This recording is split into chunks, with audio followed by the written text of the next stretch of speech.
តាមសេចក្តីរាយការណ៍របស់សារព័ត៌មាន The Star គឺឲ្យដឹងថានាយករដ្ឋមន្ត្រីកម្ពុជានិងថៃគឺលោកហ៊ុនម៉ាណែតនិងលោកអនុทิនឆាន់វីរគុលគ្រងនឹងចូលរួមសមាប្រជុំបើកសន្និសីទបញ្ញាសិប្បនិម្មិតពិភពលោកឆ្នាំ2026គឺនៅថ្ងៃទី17ខែកក្កដានៅទីក្រុងសៀងហៃបាទនៅទីក្រុងសៀងហៃគឺប្រទេសចិនណាបាទតាមការចូលរួមនោះគឺតាមការអញ្ជើញរបស់ប្រធានាធិបតីចិនលោកស៊ីជីនពីងបាទក៏ប៉ុន្តែតើប្រទេសចិននឹងដើរតួនាទីក្នុងការជំរុញការចរចាព្រំដែនរវាងប្រទេសទាំងពីរដែរឬទេគឺដោយសារតែមេដឹកនាំទាំងពីរនេះគឺមិនបានជួបគ្នានឹងជុំវិញតុចរចានឹងចាប់តាំងតែពីខែធ្នូមកលោកម៉ាណែតលោកហ៊ុនម៉ាណែតដែលជានាយករដ្ឋមន្ត្រីកម្ពុជាគឺបើតាមសេចក្តីរាយការណ៍របស់សារព័ត៌មាននេះគឺអមដំណើរទស្សនកិច្ចពីថ្ងៃទី15ដល់17ខែកក្កដាហ្នឹងដោយរដ្ឋមន្ត្រីការបរទេសរបស់កម្ពុជាគឺលោកប្រាក់សុខុនណាបាទហើយមានរដ្ឋមន្ត្រីក្រសួងការពារជាតិលោកទាសីហាហើយនិងលោកស៊ុនចន្ទថុលដែលជាអនុប្រធានទី1នៃក្រុមប្រឹក្សាអភិវឌ្ឍកម្ពុជាក៏ចូលរួមនៅក្នុងដំណើរទស្សនកិច្ចនេះផងដែរហើយលោកអនុทินវិញបាទខាងភាគីខាងថៃវិញបាទលោកអនុทินត្រូវបានគេរាយការណ៍ថានឹងត្រូវអមដំណើរដោយរដ្ឋមន្ត្រីការបរទេសរបស់លោកគឺលោកសៀស័កភួងកិតកែវបាទហើយគឺនាយករដ្ឋមន្ត្រីកម្ពុជានិងថៃគឺក្រុងនឹងជួបជាមួយនឹងលោកស៊ីជីនពីងហើយនិងនាយករដ្ឋមន្ត្រីចិនគឺលោកលីឈៀងសេចក្តីថ្លែងការណ៍របស់ខាងក្រសួងការបរទេសកម្ពុជាបាននិយាយថាដំណើរទស្សនកិច្ចការងារនេះ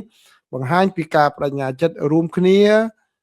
ក្នុងរវាងកម្ពុជានិងចិនក្នុងការពង្រឹងមិត្តភាពយូរអង្វែងរបស់ប្រទេសទាំងពីរនិងលើកកម្ពស់កិច្ចសហប្រតិបត្តិការដែលផ្ដល់ផលប្រយោជន៍ទៅវិញទៅមករវាងប្រទេសទាំងពីរហើយសេចក្តីប្រកាសនោះបានបន្តថាដំណើរទស្សនកិច្ចនេះក៏បម្រើជាកម្លាំងចលករថ្មីមួយដើម្បីជំរុញការអនុវត្តភាពជាដៃគូយុទ្ធសាស្ត្រគ្រប់ជ្រុងជ្រោយនៃកិច្ចសហប្រតិបត្តិការពង្រឹងក្របខ័ណ្ឌសហប្រតិបត្តិការនិងការកសាងសហគមន៍កម្ពុជាចិនដែលមានអនាគតរួមគ្នាគ្រប់កលៈទេសៈក្នុងសម័យថ្មីដោយឡែកខាងភាគីថៃវិញបាទខាងភាគីថៃវិញគឺក៏បានចេញសេចក្តីថ្លែងការណ៍ផងដែរណាបាទសេចក្តីថ្លែងការណ៍នៅខាងភាគីថៃហ្នឹងគឺក្រសួងការបរទេសថៃបានឲ្យដឹងថាដំណើរទស្សនកិច្ចរបស់ខាងនាយករដ្ឋមន្ត្រីថៃហ្នឹងគឺដើម្បីពង្រឹងបន្ថែមទៀតនៅភាពជាដៃគូសហប្រតិបត្តិការយុទ្ធសាស្ត្រគ្រប់ជ្រុងជ្រោយថៃចិនដើម្បីជាប្រយោជន៍ទៅវិញទៅមករវាងប្រជាជននៃប្រទេសទាំងពីរបាទហើយបើតាមការឲ្យដឹងនោះគឺនាយករដ្ឋមន្ត្រីកម្ពុជានិងនាយករដ្ឋមន្ត្រីថៃលោកអនុทินហ្នឹងគឺបានចូលរួមវេទិកាកាលពីលើកទី3របស់អាស៊ានដែលពាក់ព័ន្ធជាមួយនឹងអនាគតរបស់អាស៊ានដែលបានប្រពឡើងនៅទីក្រុងហាណូយប្រទេសវៀតណាមកាលពីដើមខែមិថុនាក៏ប៉ុន្តែនៅពេលហ្នឹងគឺមេដឹកនាំទាំងពីរបានត្រឹមតែចាប់ដៃគ្នានៅមុខកាមេរ៉ាប៉ុន្តែមិនមានការពិភាក្សាគ្នាធំដុំឡាមួយឡើយតាក់ទងនឹងចំនួនព្រំដែននៅរវាងប្រទេសទាំងពីរណាបាទប៉ុន្តែនៅថ្ងៃនេះមុនពេលចេញដំណើរគឺលោកអនុทิនបានប្រាប់អ្នកសារព័ត៌មានហើយត្រូវបានសារព័ត៌មានជាច្រើនរបស់ថៃចុះផ្សាយក្នុងនោះរួមមាន Thai Enquirer ហើយនឹងខាងកាសែត Khao-Son បាទបានចុះផ្សាយផងដែរខ្ញុំសូមដកស្រង់នៅអ្វីដែលសារព័ត៌មានថៃបានរាយការណ៍ហ្នឹងគឺថៃនាយករដ្ឋមន្ត្រីថៃលោកអនុทินបាទបានថ្លែងថាប្រទេសថៃមិនបិទទ្វារទេគាត់ថាមិនបិទទ្វារទេនៅក្នុងការទទួលយកទូនីតិរបស់ប្រទេសចិនឲ្យដើរតួជាអ្នកសម្របសម្រួលក្នុងការបន្ធូរបន្ថយភាពតានតឹងជាមួយនឹងប្រទេសកម្ពុជាប្រសិនបើទីក្រុងប៉េកាំងគាត់ស្នើចង់ចូលរួមជួយបាទហើយមុនពេលដំណើរទស្សនកិច្ចជាផ្លូវការរបស់លោកទៅកាន់ប្រទេសចិនហ្នឹងគឺលោកអនុทินបាននិយាយថាលោកបានពិគ្រោះជាមួយនឹងក្រុមយោធាហើយនឹងជួបជាមួយនឹងអំពីស្ថានភាពអំពីបញ្ហាព្រំដែនថាតើត្រូវធ្វើយ៉ាងម៉េចទៀតឲ្យចង់ឲ្យលោកលើកឡើងជាមួយនឹងលោកប្រធានាធិបតីចិនស៊ីជីនពីងនោះបាទដោយសារតែលោកនឹងជួបគ្នាជាមួយនឹងលោកស៊ីជីនពីងជាមួយនឹងលោកលីឈៀងដើម្បីពិភាក្សាអំពីកិច្ចសហប្រតិបត្តិការបាទទៅលើបញ្ហាជាច្រើនក្នុងនោះមានពាណិជ្ជកម្មសន្តិសុខនិងកិច្ចសហប្រតិបត្តិការទ្វេភាគីហើយលោកក៏បានបន្ថែមថាស្ថានភាពព្រំដែន កម្ពុជាថៃហ្នឹងគឺទៅបាន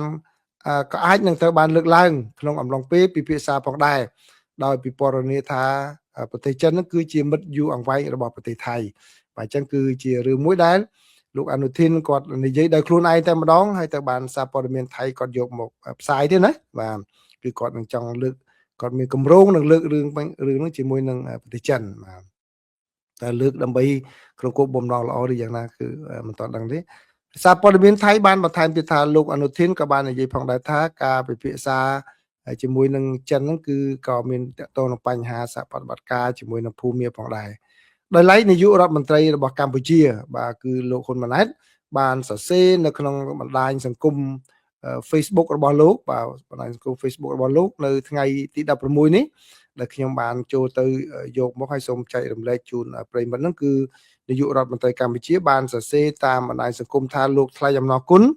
យ៉ាងជ្រាលជ្រៅចំពោះលោកលីឈៀងនាយករដ្ឋមន្ត្រីចិនបាទចំពោះការស្វាគមន៍យ៉ាងកក់ក្ដៅក្នុងដំណើរទស្សនកិច្ចការងាររបស់លោកនៅសាធារណរដ្ឋប្រជាមានិតចិនបាទលោកហ៊ុនម៉ាណែតបានសរសេរបន្ថែមថាយើងបានពិភាក្សានឹងឯកភាពគ្នាអំពីសារៈសំខាន់ក្នុងការជំរុញកិច្ចសហប្រតិបត្តិការរវាងប្រទេស